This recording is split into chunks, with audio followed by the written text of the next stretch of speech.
Margaret had always thought of herself as a strong, independent woman. But after the breakup with Adam, she felt like a shadow of the person she used to be.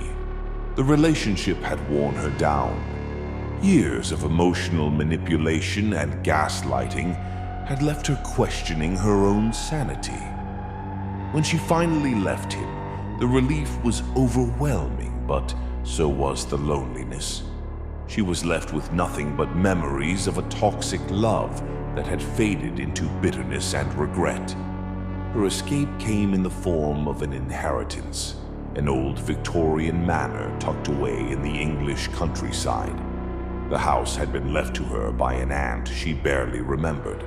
They hadn't been close, but Margaret welcomed the opportunity to put distance between herself and the city where every corner reminded her of Adam's presence. The manor seemed like the perfect place to start over. Isolated, quiet, far removed from the chaos of her former life. Maybe it would offer peace. But the moment Margaret set foot in the manor, she felt something shift. The air was thick, heavy with a presence that she couldn't explain. The house had a history, its halls whispered with echoes of the past. It was beautiful but eerie, with creaky floorboards and faded wallpaper that seemed to tell a story of its own. Margaret was alone now, and for the first time in years, she had space to breathe. She moved in, unpacked her things, and tried to fill the emptiness with quiet routines. It was during one of her evenings of solitude that Margaret first noticed the mirror. In the dusty, dimly lit hallway stood an antique full-length mirror. It was ornate, framed with dark, intricate wood that seemed too heavy for its own good. Margaret had never been one to decorate with mirrors. Too many bad memories of staring at herself, picking apart the woman she'd become. But this one was different. It called to her. She could barely remember when she had first noticed it, but she was certain that it had always been there, looming quietly in the corner. At first it seemed harmless enough, reflecting only the faint shadows of the empty hallway. But each time Margaret walked past, she felt a strange compulsion to look into it. One evening, as she passed by the mirror again, she stopped. Something caught her eye, a fleeting shadow, barely visible. She looked closer, straining her eyes. The shadow shifted behind her reflection, growing clearer. At first, she thought it was just her imagination, a trick of the light. But the figure seemed to move with her, never quite in sync with her own movements. Heart-pounding, Margaret stepped closer, her breath catching in her throat.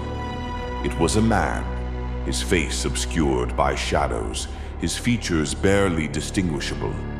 She reached out a hand, feeling a chill radiate from the mirror's surface. But as soon as she touched it, the figure disappeared.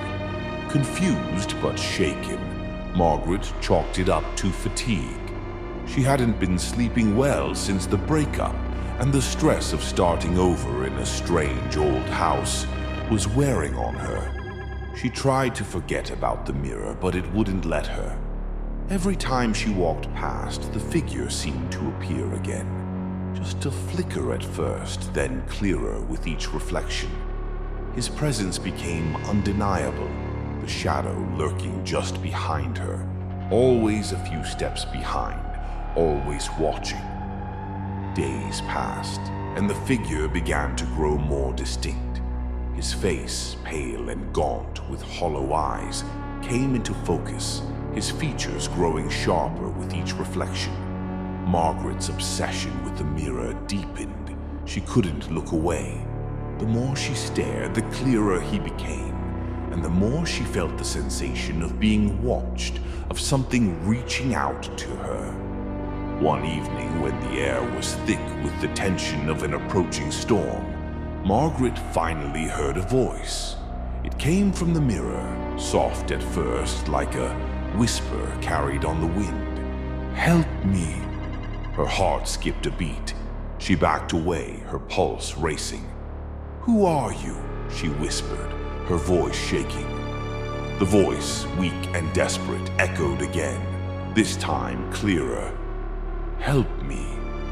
I am trapped in the glass." The realization hit her like a thunderclap.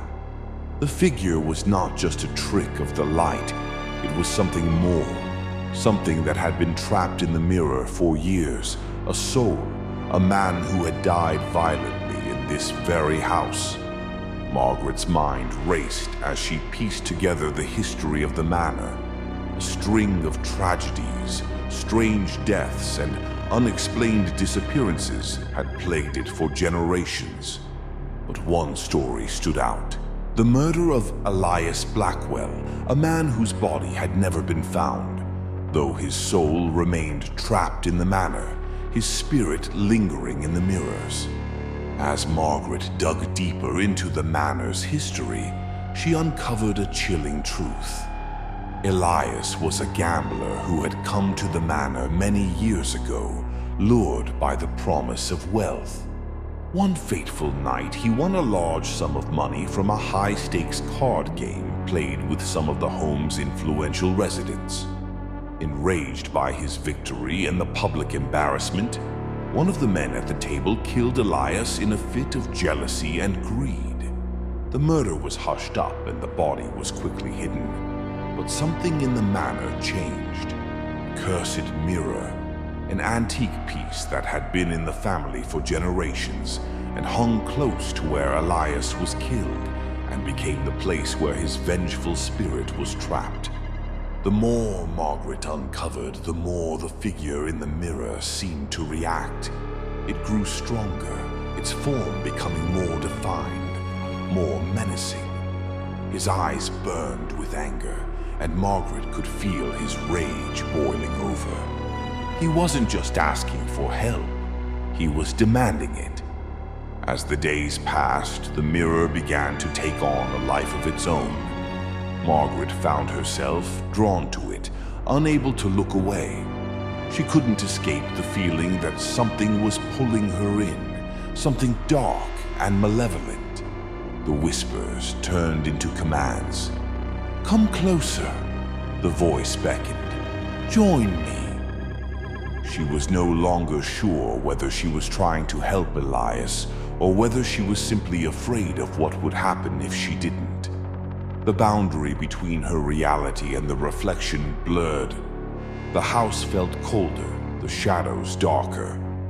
One night, in a moment of desperate curiosity and fear, Margaret touched the mirror again, her fingers trembling. The moment she did, the glass seemed to ripple, and for an instant she felt herself being pulled into it. Panic set in, but before she could pull away, the figure in the mirror, his face now twisted in a grotesque, vengeful grin, reached out, his cold fingers brushing her skin.